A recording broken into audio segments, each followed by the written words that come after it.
Hello everyone, in this video I'm going to show you how to enable the battery percentage on a Windows 11 laptop. So as you can see in my laptop, I can see the battery percentage from my taskbar. So if you want to enable this, first go to the search bar and search from settings.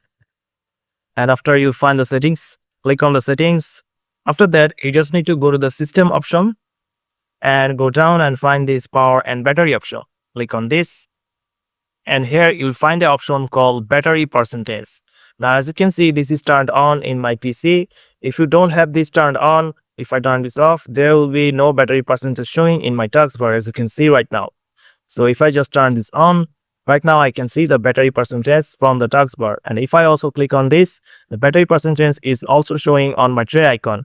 So this option is available for every Windows 11 version in 25H2 right now. This update has been rolling out for like months. So if you don't update your Windows, just go to the Windows update and make sure you have the latest update of 25H2.